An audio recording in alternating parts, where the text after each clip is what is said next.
Shri Sai Satcharita Chapter 28. Sparrows drawn to Shirdi.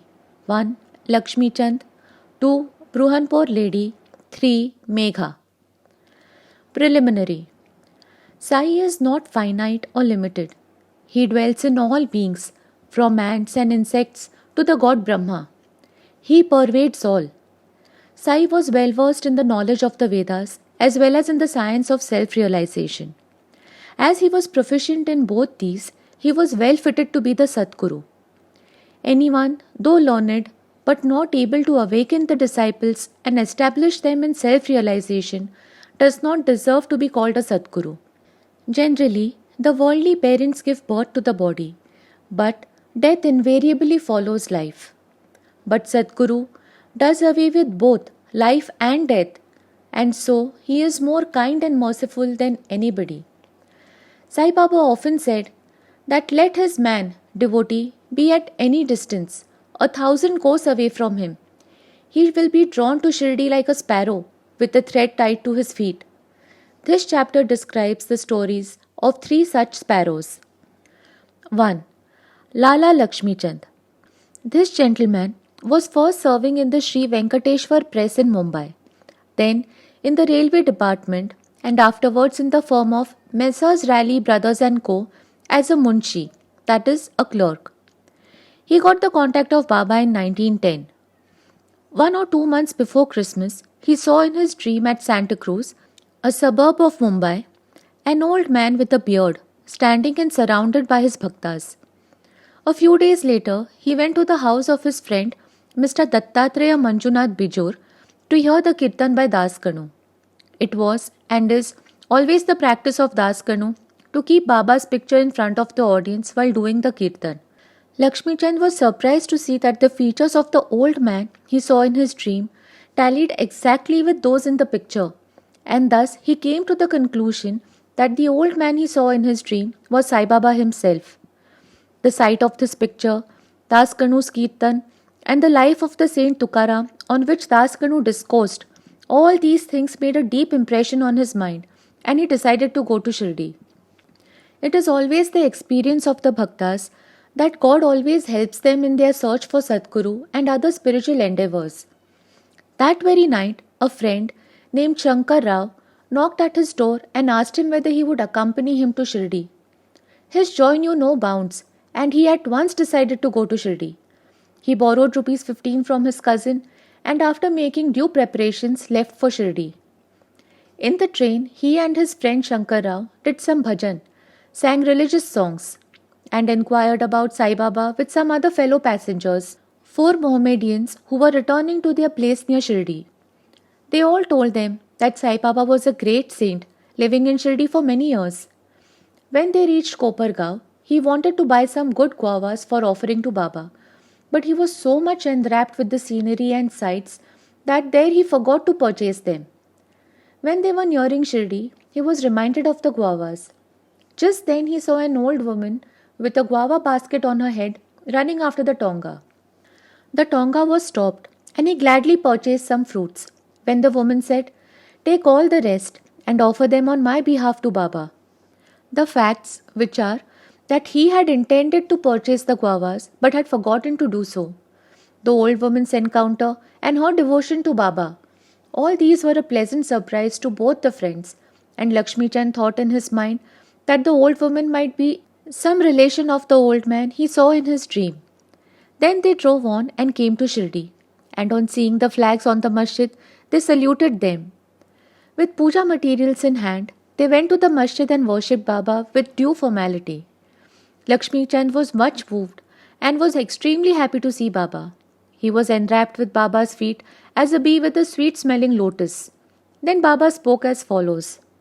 "Cunning fellow, he does bhajan on the way and inquires from others. Why ask others? Everything we should see with our own eyes. Where is the necessity to question others? Just think for yourself whether your dream is true or not. Where was the necessity of the darshan by taking a loan from a Marwari? Is the heart's desire now satisfied?" Hearing these words, Lakshmi Chand was wonderstruck at Baba's omniscience. He was at a loss to know how Baba came to know about all the things that had happened en route from his house to Shirdi. The chief thing to note in this respect is that Baba never liked people to borrow or take a loan for his darshan or celebrating any holiday or making any pilgrimage. Sanza. At noon, when Lakshmi Chand was sitting for meals, he got some sanza, wheat pudding, from a devotee as prasad. He was pleased to have it. Next day also he expected it, but got nothing. So he was anxious to get it again. Then on the third day, at the noon aarti time, Bapu Saheb Zog asked Baba what Nevedya he should bring. Baba told him to bring sanza. Then the bhaktas brought 2 big potfuls of sanza. Lakshmi Chand was very hungry and there was some pain in his back. Then Baba said to him, "It is good that you are hungry. Take sanza and some medicine for the pain in the back." He was again wonderstruck to see that Baba again read his mind and spoke out what was passing therein. How omniscient was he! Evil Eye. During this visit, Lakshmi Chand also witnessed one night the procession to the Chowdi. Baba then suffered much from cough. He thought that this suffering of Baba might be due to somebody's evil eye. Next morning when he went to the masjid, Baba spoke to Shama as follows. "I suffered last night from cough. Is it due to some evil eye? I think that somebody's evil eye has worked on me and so I am suffering." In this case, Baba spoke out what was passing in Lakshmi Chand's mind. On seeing these proofs of Baba's omniscience and kindness to his bhaktas, he fell prostrate at Baba's feet and said, "I am much blessed with your darshan. Ever be kind and merciful to me and protect me always. There is no other God to me in this world except you. Let my mind be ever wrapped in your bhajan and feet. Let your grace protect me from the miseries of the world, and let me ever chant your name and be happy." After getting Baba's Uti and blessing, he returned home with his friend, much pleased and contented, and he was singing Baba's glory on the way. He remained a staunch devotee of Baba afterwards and always sent garlands of flowers, camphor and dakshina with any person of his acquaintance bound for Shirdi. 2. Burhanpur Lady. Now let us turn to another sparrow devotee. One lady in Burhanpur saw in her dream Sai Baba coming to her door and begging for khichdi, that is rice cooked with dal and salt for his meals. On waking up, she saw nobody at her door. However, she was pleased with the vision and told it to all, including her husband. He was employed in the postal department, and when he was transferred to Akola, both husband and wife, who were devout persons, decided to go to Shirdi. Then on a suitable day, they left for Shirdi, and after visiting Gomati Tirth on the way, reached Shirdi and stayed there for 2 months. Every day they went to the masjid, performed Baba's worship, and passed their time happily. The couple came to Shirdi to offer khichdi as Nevedya, but for the first 14 days, somehow or the other, it could not be offered. The lady did not like this delay or tardiness. Then on the 15th day, she came at noon to the masjid with her khichdi. There she found that Baba and others were already sitting for meals and that the curtain was down. Nobody dared to enter in when the curtain was down, but the lady could not wait. She lifted up the curtain and entered.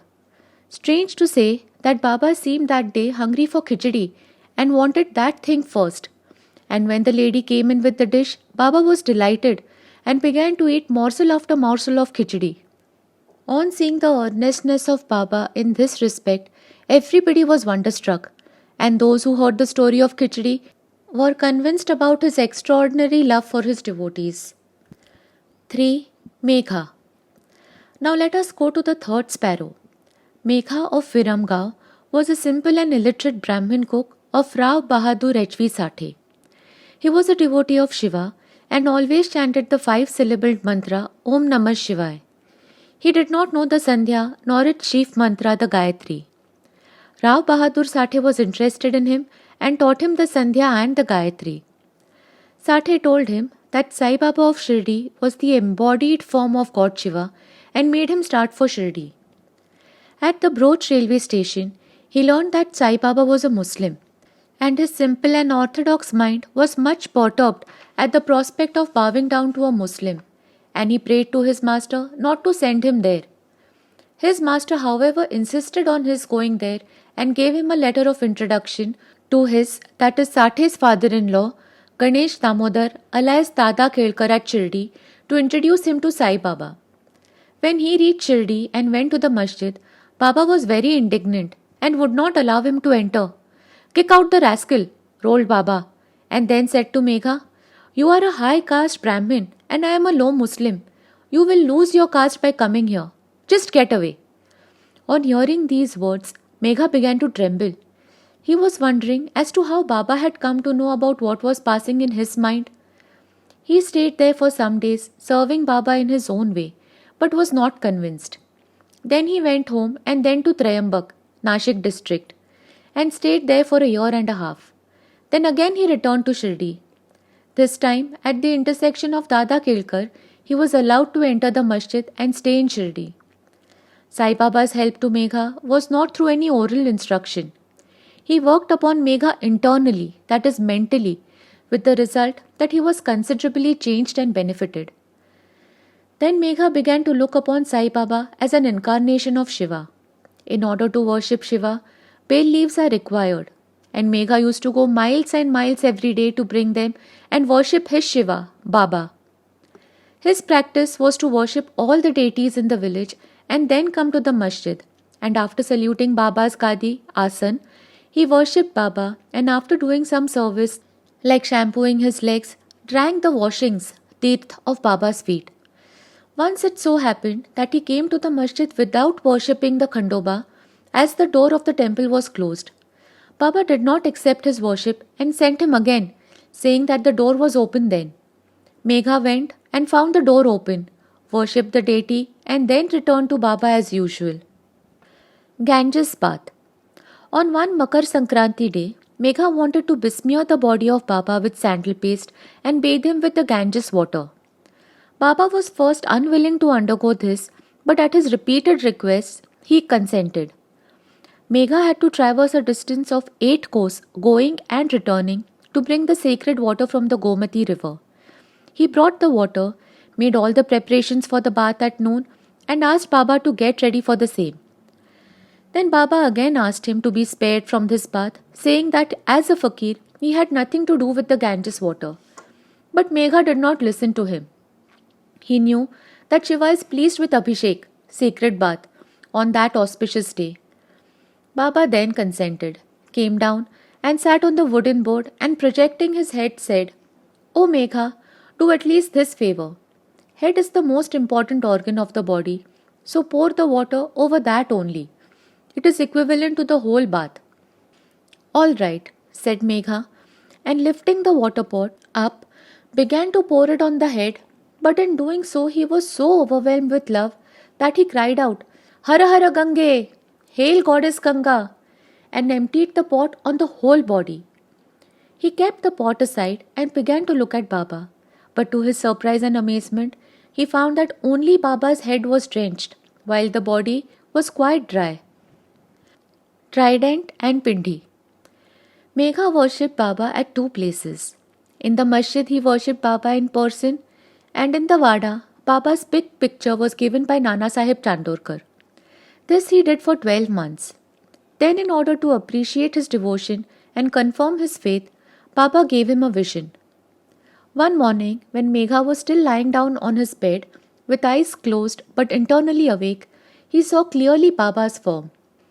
Baba, knowing him to be awake, threw akshata, that is rice grains marked red with kumkum, and said, "Megha, draw a trident," and disappeared.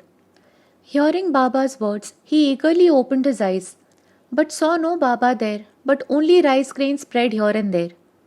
He then went to Baba, told him about the vision, and asked permission to draw trident.